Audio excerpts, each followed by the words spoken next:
I'm Angie Miller, and welcome to our Strong Mind, Strong Body series. I'm so happy you joined us here. I have a good friend and also a fellow NASM Master Instructor with me today. So we are going to talk about how reinvention can be your guide to greater success. So Josh is the perfect entrepreneur to have on this show because he is a person who has always liked to have multiple income streams. So it's one thing to pivot from being an in-person to an online trainer. It's another thing to actually generate that into having multiple income streams and growing a huge kind of global brand. So I'm super excited to have Josh on with us today. And one thing I do want to say is always feel free to add in your questions, join in on the conversation, because we see if you ask a question and we would definitely like to address it while we're here on this show. So Josh, I'd like to have you introduce yourself. Thank you, Angie. Yes, my name is Josh Gonzalez. I am from Texas. Let's see here. I've been in the fitness industry now for a long time, an old dog to this. I think I started my first jump into personal training in '97. So it's been a long time. From there, I've done several things in fitness. I was very lucky enough to become colleagues with Angie Miller and that great staff from NASM several years ago. And so far, so good. Even through the pandemic and all the problems we're going, I've still found ways to kind of push myself out of the comfort box, I guess you could say, and move into different venues and still push forward and make it a positive 2020. Yeah, you definitely have. And, you know, Josh, that's what made me think of you, is because, again, it's not just about pivoting from one-on-one training to being going online. You've actually decided to build kind of this dynamic brand with a lot of income streams. But really what I want to know is, what was your humble beginnings? Like, what was your very first start? Tell us where you started and how that went for you and what made you pivot from that into a different place.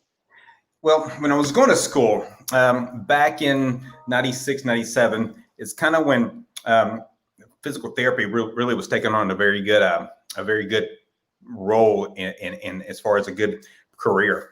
And the wait to get in that school was so long. It's like, I just don't want to wait a year and a half to try to get in. I'm just going to go ahead and jump in. I always worked out and I enjoyed it. So what I did was I actually went in and got a job at a small training center. And that's when I started. And it was very funny because the lady that ran it was this wonderful woman and very smart, but she told me one thing that absolutely slapped me across the face. And I think every trainer needs this. I walked in, applied. She said, "You're hired." But she said, "I'm not here to help you. You're here to help me." And she left, walked out the gym door, and that was it. That was my interview, and that was my gym at that point. And I was like, what does she mean by, I'm here, you're not here to help me. I'm not here to help you. You're here to help me. And as I sat there and thought about it, I figured out that what she meant was, I got to go get my own work. It wasn't this type of work where, hey, Josh, here's a client, here's a client, here's a client. I'm going to help educate you, instruct you on how to be a great trainer. She just said, go. So right then and there, I figured out, if I really want to make a living and survive, I better get to it. And the crazy thing about all this, when I decided to jump into personal training, I had quit a full-time gig. All right, I was making, at that time for a young man, I was making about $37,000 a year. I was like, to my wife, I was like, you know what? I'm going to quit work. I'm going to go full board personal training. I love it, blah, blah.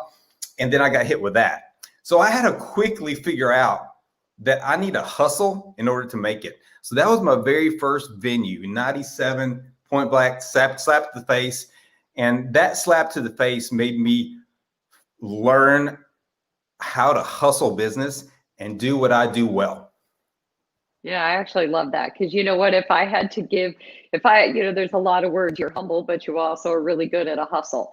And so, Right. it's kind of funny because she put you in that position. And if you were used to making $37,000 a year, like you said, back in '97, you left security, right? So if somebody takes that, if you give up that security and somebody says, go out there and get it, you don't have a choice but to go out there and get it. Right. I had to. And the kind of the interesting part about that is like back then we didn't have social media, right? It was just TV and radio. I had TV and radio, and that was way too expensive as far as putting money into something to brand yourself. And the newspaper was still kind of expensive. So I did this. This is great.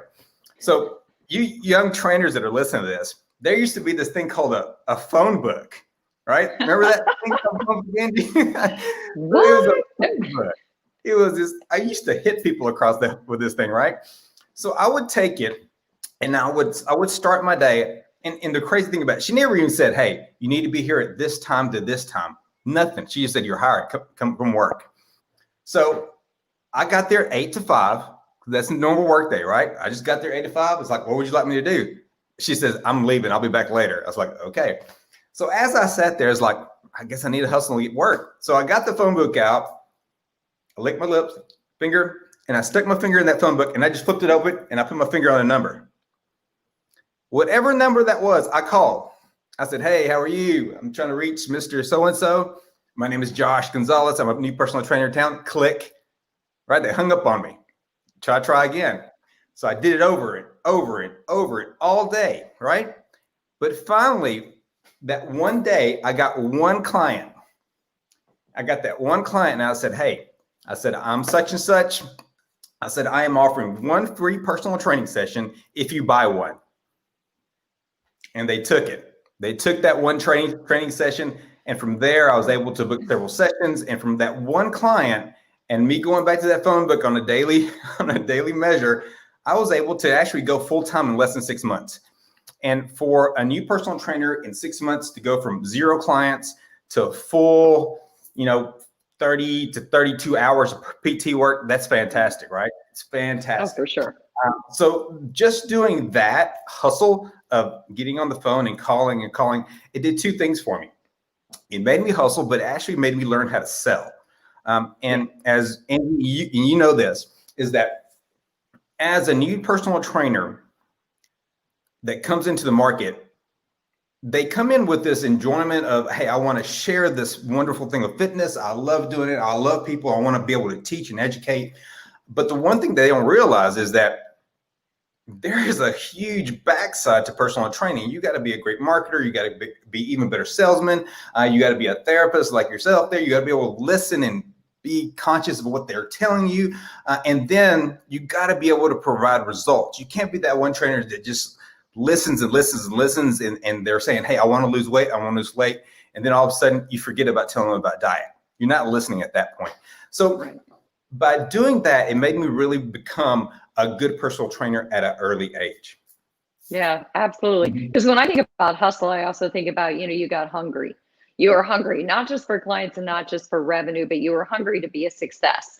And I think that you're right. There's a backside to being a personal trainer. It isn't just about getting clients in there. It's about being a good educator, a good marketer, a good salesperson, like you said. And then you have to have that compassion and that empathy and that ability to listen and hear what they're saying to you, because every single person is going to come to you with different needs. So when you reached out and you put your finger on that person, that first gentleman who came to you, I'm sure had a totally different set of needs than the 32 other clients that you ended up with at that time. Absolutely. That's what I tell most trainers is like, hey, listen, you are a chameleon. Every day you're a chameleon. So you have to adapt and become somebody different with every client. My population now is athletes, and I'm 47 and I'll be training a kid that's 13, 14, 15, all the way up to college level. And I've got to adapt to their conversation and who they're talking to. And I've got to become that person. So when I train that 13, 14-year-old, they're looking at me with a little bit of tension, insecurity. And I've got to bring myself down to their level where it's fun. And they're like, man, Josh is cool. So I don't want to be that coach, this, because they're not going to enjoy it. I want them to love fitness. So yeah, you have to change, you have to adapt, you have to have so many roles. And I think that's adaptation and change and chameleon effect that I can give. I think that's been one of the biggest fortes of me reinventing myself and doing multiple different small businesses that have grown, and I'm still learning. Yeah, absolutely. Because part of being that chameleon is kind of seeing what's going on out there in the world and in the industry, and being able to adapt and mold yourself to whatever the needs are. So it still fits what your passion is. You're still, staying in your wheelhouse and staying with your original line of work and the thing that you always wanted to do, which was to help people. But you can kind of find a different way to do that depending on what the market is doing. So this gal, I have to know one thing before we move on. Are you still in touch with her or still in contact with her? Here's the crazy thing. I still train that person till this day. No way. That the first guy, you mean? I don't know what it is, but the majority of my clients that start with me, I have a high retention rate. I have at least 15 to 20 to 30 clients that have been with me for over 10 years. Yeah. Over 10 years. Cool. So they've actually seen me kind of grow up, but they're still at it. Mm-hmm. Okay. So stay with that for a minute. You do know what that is. What do you think is your secret to success? What do you think is the retention rate? The reason why people want to stay with you and don't want to leave you? If you had to give it one or two words, what is it that makes a trainer be able to hold on to people and keep those people for a long period of time? Okay, great question, because I've asked myself that 20 different times, right? And I know the answer. I give 100% to that client every single time they come in there, okay? Now, that 100% may skew and change, and it may metamorphosize into different modalities depending on that person. But yeah, when they come in, I go to them, we talk, we have a good time. We're focused on what we want to do. We're driven to that point. But as far as like the connection I have with that person, the interaction we're having, the amount of work that I'm putting in towards that person, it's the exact same attitude that I had when I was so energetic to meet them the very first day. And that's key, because as I know, and I've seen this, and Angie, you've seen it too, that personal trainers get in there and a lot of times they're super excited. And as they go through their lifespan as personal training, they start to kind of lax in the way they train and the way they interact with that client. And they get somewhat content. They get content with that individual, and they forget that, hey, that person's paying me for a certain service, and I need to deliver 199% of that service every single day, because they're still paying the same rate, right? They're still paying you. The pay rate has not gone down since they started training you. So if they're paying you $100, $150 an hour, you better give them $10,000 worth of effort every single day. And if you can do that, what happens is now you've beaten every single competitor out there that's in your field, and no one can ever compare. Yeah, absolutely. Because you know what? People pick up on it. People pick up on it if you're only giving them 10% versus giving them 100%. Our intuition is good. And so your clients know whether or not you're giving it all you've got or whether or not you're just showing up, right? So Josh, you get through this first experience and you have this, this woman who throws you out to the wolves, so to speak, which is probably the best thing that ever happened to you. Where do you go next? What inspires you to make the next move? Hey, Angie, you cut off right there. Can you say that again for me? Yeah, absolutely. So you get there, this woman kind of throws you to the wolves, so to speak. What inspires you to move on, to, take it to the next level? Because some people, they like to keep it simple. They like to stay comfortable, but you don't stay comfortable for too long. So what made you go, a different direction? Did I cut out on you again?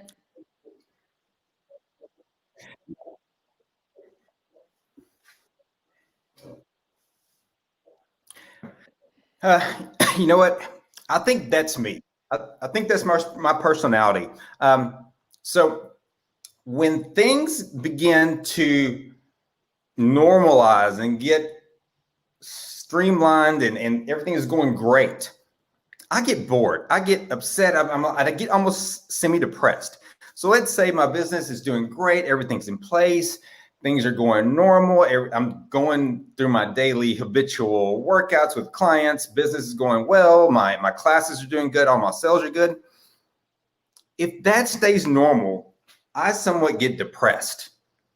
And I was like, okay, things are going great, but I've got to do something different. And that just may be my personality. If I'm bored with business really excites me. thing that gets me motivated is building a brand, building a new concept. I love it. I absolutely love it. That's why I enjoy teaching so much with NASM. When I'm out teaching and giving lectures, I can connect and really bring out something. It's an enjoyable factor for me. But when I'm working and I'm looking to develop a new brand, a new business, and it doesn't necessarily have to be just in fitness, I get really excited and then I get motivated and I work at a heightened level and I get these real fast. So that is me, but I will give you guys that are listening to you new trainers a huge suggestion. And Angie, I think we talked about this. There's no one in the entire world, and I may be wrong, that ever said, hey, I want to be 100 air, right?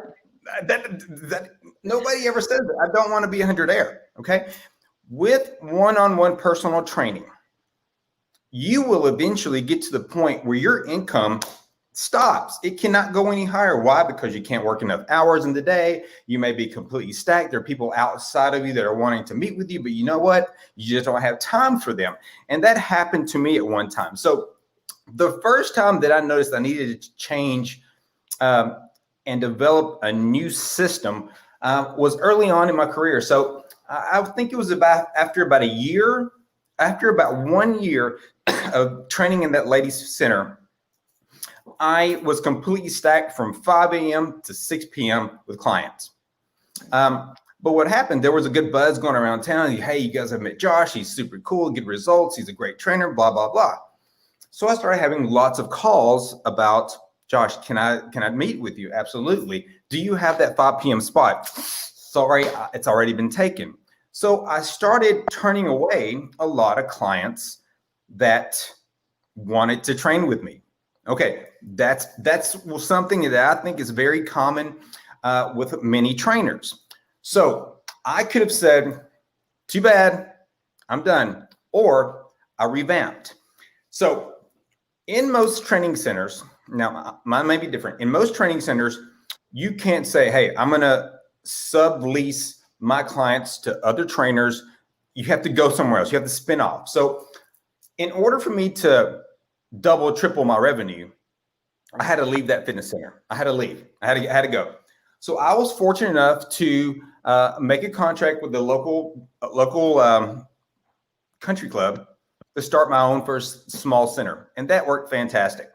So from there, I resourced 2 new trainers, got 2 new trainers, and I gave them my entire existing clientele.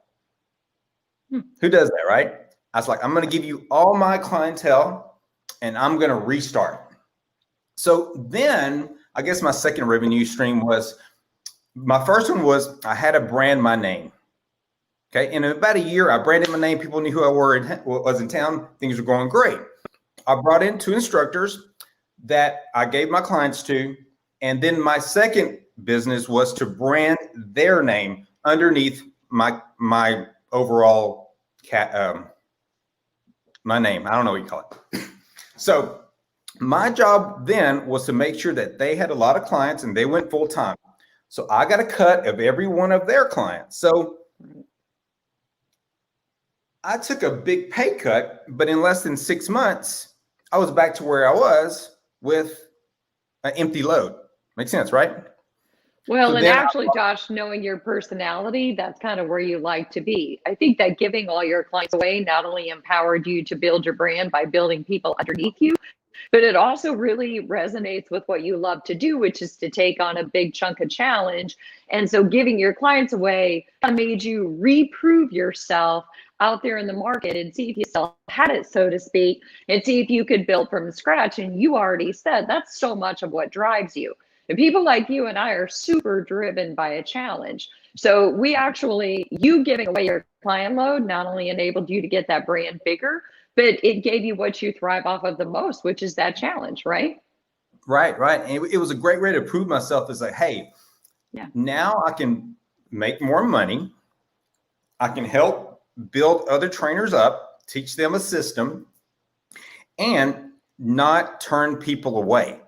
And that's just huge, right? So we got to start bringing in people that are better trainers than us to work underneath us and help us out, because in in a sole proprietor, as most trainers are, eventually you want to take yourself from sole proprietor, self-employed, to some type of business, right? So business means you've got a corporation where you have 3 or 4 people that are there to help you. That way, if I wanted to take off 2 weeks and go to Fiji and hang out, I'm not broke for 2 weeks, right? I still have income coming in. And that is critical for personal trainers to understand. It's a huge jump. It's a huge jump. But if you're confident with who you are, your sales, your marketing, how good your product is, it will always work out. And one thing that I've always kind of stuck to my guns is, if you start something and you just work at it and work at it and work out, eventually it will develop into something big. So from there, I developed, I guess, my own small fitness program as far as like group training program. And I was able to market that and take it to a big level as well. So once I got my clients going, my trainers moving in the right direction with PT work, then I was like, you know what? How can I make more money per hour versus just doing one client at a time? So then I started my first test series as far as a group training class. And it was somewhat like a boot camp, I guess you could say, but it was more like a weight loss challenge program. My first turnout, it was fantastic. Again, no social media, right? So you guys that are listening to this, that are trainers, this is probably my biggest hustle ever right here, okay? It turned out so good, Angie. It was awesome. All right, so I was like, okay, I'm gonna do a weight loss challenge. Okay, I'm gonna go market this to women. Okay, so you guys that are listening to this, if you're talking to women on weight loss, they're not going to connect with you. Why? Because they're not going to look at you and go, I want to look like Josh, right? It's not going to work, right, Angie? I want to take Angie Miller with me, right? I want to take a young lady that looks fit. And when I speak to women, all she has to do is stand beside me, because they're going to look at me and go, they're going to look at you and go, Angie, do you train with Josh? And you're going to go, mm-hmm. And then they're going to buy in. So what I did is once a week. So I planned this program to start in 6 months. So once a week, I called local businesses that had several women in there. So for instance, hairstylists, nurses. And I said, hey, can I come in and give you guys a free lecture at your facility where I can just talk to you about fitness, weight loss, and give you guys some tips? They never turned it down. So from there, I'd speak for an hour or 30 minutes. And at the end of it, I'd sell them this pitch. I'd say, hey, I'm starting a weight loss program, blah, blah, blah. If you commit today, it's this price. If you don't, it's this price. It's guaranteed results. If you are not happy with the results, I'll give you 100% of your money back. Well, after I talked to one business a week for over 6 months, I ended up having like 60 something people sign up for this challenge. So 60 people times $800 a pop for a 4-month program. I'll let you guys do the math on that. It was extremely profitable. And Angie Miller, asked me how many hours that I worked in front of that crew. How many hours did you work in front of that crew, Josh? 0. I did not work 1 hour with that crew. Why? Because I had a staff of trainers that took over. All I did was write curriculum. I connected with the people. I did the weigh-ins. I was all the back end work. So now I went from having PT work, then I trained my PTs to do large group classes, and all I was doing is making sure people were walking in door. So that was really, really good.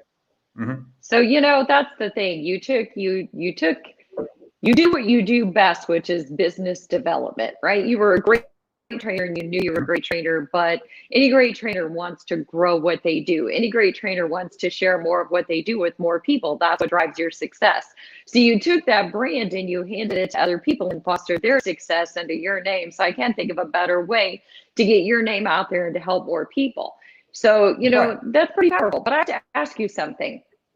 So along this journey, because you've reinvented yourself a lot, and what makes you hungry is these challenges, right? Not everybody is hungry for challenges. The minute you get comfortable, you're a lot like me. You want to try something different and take it to the next level to kind of prove to yourself that you've got what it takes. So what what was some of your most humbling moments, or give me one really humbling moment along the way that where you feel like you fell flat on your face and somehow you got back up again? Okay. Well, I've got a few of those. Okay. So just remember, if you don't try, you're never going to make it. So there are a lot of times you're going to fail, but if you try, you move on to the next one. So when I started these fitness classes, so I worked at a country club, and that was such a great gig for me because I didn't have any overhead. You know, they were in charge of closing and opening the facility.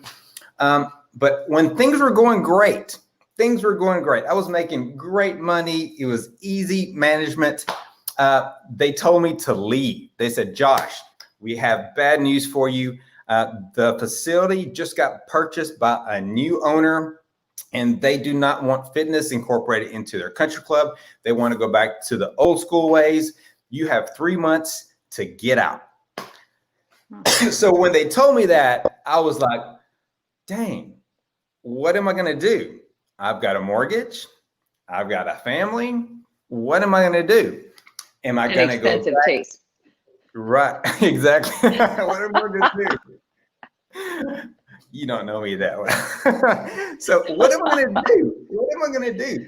So I could have just as easily went back and got a different job or went back to a traditional gym to work. But me being kind of self-assured in the qualities that I have and the work that I wanted to do, I was like, you know what? I'm going to bite the bullet. I'm going to go ahead and just open my own standalone center. So right then I had to make the choice of like, how are we going to do this? So I was extremely humble because at one time, that was the first time in life where I was really lost. I didn't know what to do. I was really worried. I was like, what am I going to do? I've got a full staff of trainers that I'm taking care of as far as, you know, getting their clients. And then I have all my clients. What am I going to tell them? Right. So I ended up saying, come and clean. I was like, hey guys, listen, we've got to leave in 3 months. I understand if you want to go somewhere, trainers, you might have to go fend for yourself. But if you give me 3 months, I'm going to try to get the spot. So I did. I was able to secure my first gym. I bought all the equipment. I learned how to take care of the management part of as far as how do I get the loans for this equipment? How much should I spend? And I went into my first training center. It was great. It was kind of a what the kids call it now, bougie training center. And after about 6 months, Angie, in my gym, I realized that I was not going to make it. 6 months, I was intuitively looking at my gym, and I understood what it was to be a business owner versus I just had gotten lucky in the past. I knew it was like, okay, before this, I never had overhead. Now I have a $5,000 to $7,000 monthly payment for mortgage for my lease building, and I also have equipment, insurance, staff, and I realized I wasn't going to make it. So I had to step back and I had to figure something out. I was like, I can't keep doing the same old because I'm not going to make this. So that is when I developed my very first niche. Okay, my very first niche. I looked around, and at that time, CrossFit was coming up and it was getting a great buzz, but I wasn't too comfortable with the CrossFit brand. So I was able to study it under another platform. I brought in a huge hurdle that I had to overcome because of the way the program looked. It was not air conditioned, nice and neat and clean. You know, it wasn't water sips. I had to really brand it to where this is your next level of training. And Angie, did I do things wrong? Yeah, I did a lot of wrong things. I didn't follow the perfect NASM structured workout. You know, I hate to say it, but I did not follow. I had to throw a little crazy in there. I had to throw a lot of crazy in there. But that craziness was able to brand my program to where there was a buzz in town. I was like, hey, have you tried this crazy caveman training program? And even till this day, I'm branding that brand, and it's like the different workout. So if you didn't want to do this workout, go try caveman training. The only difference now is I've made my program very, very smart using all the NASM variables. Okay. So that branding of that type of group training program actually got me over that hump, and it still follows me to this day, and it's still one of my most popular programs. Well, you know what? It's really not far removed from everything you've said all along, which is just to kind of step completely outside of your comfort zone and try something different, try something unique and different. You had realized that during the situation, you thought it was going to be amazing. It didn't go the way you expected, but instead of laying down and giving up and walking away, you were like, you know what? I am a good business person. I just haven't been put to this type of challenge before. I haven't had this type of overhead. So I got to step into a completely different arena and try something that I haven't tried before. And I have to make it different and unique and something that people in this community have never seen before. And that's part of that marketing strategy that you talked about at the very beginning.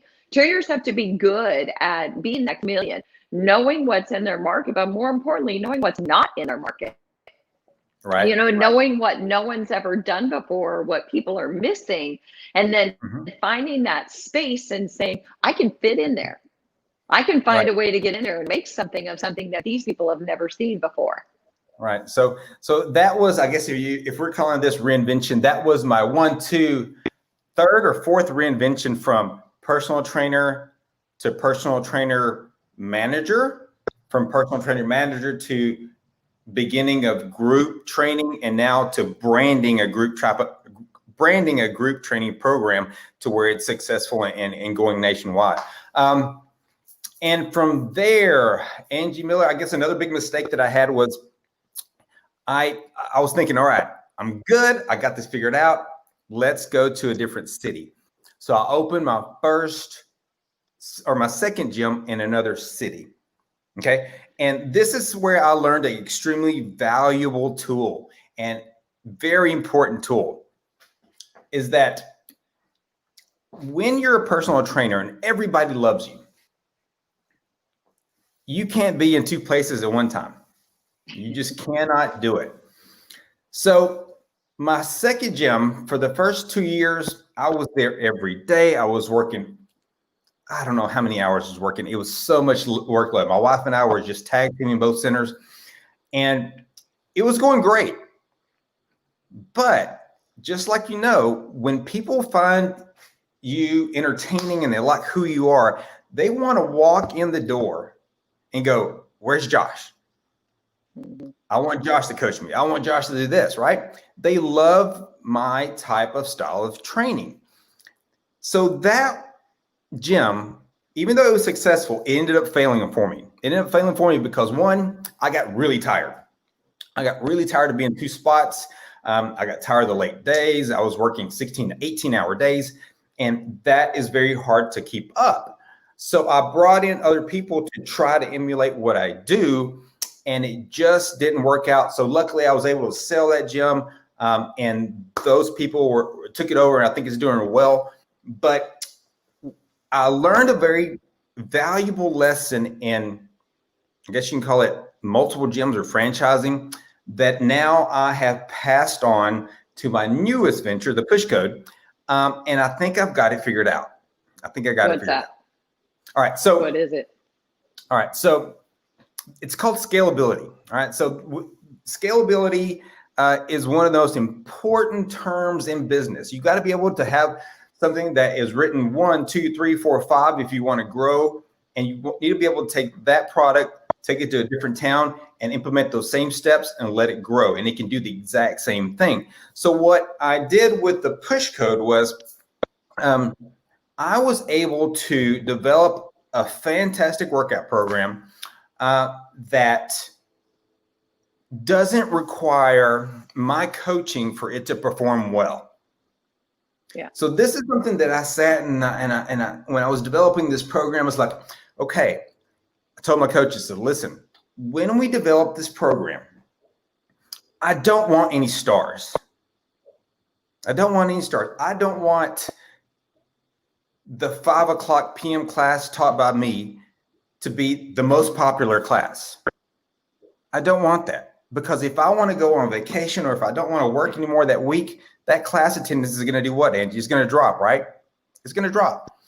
So with that mindset, when I develop my program, I want to be able to give every individual the exact same feeling, outcome, personality through the workout, not so much through the coach. Now that is completely the opposite direction Yeah, of exactly. most fitness programs, right? Because I know in the past, when I've taught different classes and I'm showing my coach, I said, listen, bring it, brother. When you're teaching this class, bring it. I want high intensity. I want you to bring it. I want people to cry. I want people to enjoy it. But on this part, I was like, I don't want a star. I want the workout. I want the machines to be the star. You're the director. All right. So now we call my guys directors. So this type of format or this concept that I'm using has worked extremely well, because now all my classes are pretty much even with the attendance, and it doesn't matter who teaches it. And everybody's getting the exact same feeling. And that's what scalability is, because now I can take my program, throw it into New York City, and it's going to work the same. Well, here's the thing, Josh, you kind of picked up on something that's happening all across the kind of group fitness model, which is kind of that branded programming, where they're recognizing that if you have a star, then if something happens and that star goes on vacation, then the program takes a big ding. And so you're kind of taking a page out of that book and saying, let's make it about the program, not the person leading it. And then the person leading it just adds value added, right? That's just a value added program, because if Josh goes in there and leads that program, at the end of the day, you can scale a program and you can develop a program, but you can't. Sometimes the one thing that we can't teach people, we can teach people the science, but we can't teach people personality. Right. So at the end of the day, I always say, cream rises to the top. So even when you do programs like that, my guess would be what you're going to find is those trainers who have just a very charismatic personality and who draw people to them are still probably going to have bigger classes and have a greater draw than some of those other classes. But still, all in all, you're right. It's a more leveled program, so to speak. It's a program that can be taken a lot of different places and still be successful. Right. Yeah. So when I originally built this program, this was my franchise model. I was like, you know what? The one thing that all trainers want, and I was one of the main ones. I want my own gym. They all say that, right? I want my own gym. I want to be a great trainer, but I want to own my own gym. Owning your own gym is a hard business, because there's so much competition. You have so many big business out there that can put a gym right beside you, and that can just completely kill you. And it's funny, because one of the nation's biggest gyms opened this fitness center. I'm literally one door frame from my gym. And even though they've opened, my business has thrived. And it may have a lot to do with that. So when I built my Push Code program, I was really developing a program for a personal trainer who's like, you know what? I'm ready to open my own gym. And then I say, stop. Do you have a brand? Do you have a niche? Do you have all these things? Are you ready to throw into it? And do you have 20 hours that you want to invest of your time on the daily? Right? And they all go, no. I was like, well, wait. You can't just do this off of, I want to do something. You got to have a plan. So this program, hopefully, eventually, once we get past this pandemic and things are going back to norm, trainers can find a good product they can put in place, run a system, have a great successful gym, and then do their back end work, and they'll be super positive. So you know what, Josh, I really appreciate that. I think that's why I wanted to have you on today, because I think that you're a great story for reinvention. And I think that the world, we're in a space right now where we all need to do a little bit of reinvention. Everybody's uncomfortable. So it's a perfect time to find a place where we all fit in and find a way to kind of shift our business model and find a way to meet the needs of clients, but also at the end of the day, put food on the table, right? So I would say that if the top things that I heard from you today is, as a trainer, you have to be more than a trainer. You have to know more than the science. You have to have a great big personality. You have to be hungry. You have to be really good at marketing. You have to be a good educator. And you have to be willing to swallow a piece of humble pie once in a while. And when you fall flat on your face, it doesn't mean you need to get down and go into a completely different business. It just means that you need to reframe and think about, what's my next move? Where is there space or a niche that I can find my way into so I can reinvent myself? And I think reinvention is huge. This is the world. This is the time to reinvent. So Josh, thanks so much for coming on and sharing your story. I wish you great success with the push code and in everything that you do moving forward. And I can't wait for you and I to get back out there and be able to teach those NASM Master Instructor or those NASM CPT workshops live. Yes. All right. Thank you, Angie. It was fun. I appreciate it. Good luck to everybody. Keep working. Yep. Best to everybody. See you. Have a great weekend, and I'll see you next time. Yep. Bye-bye. Thanks.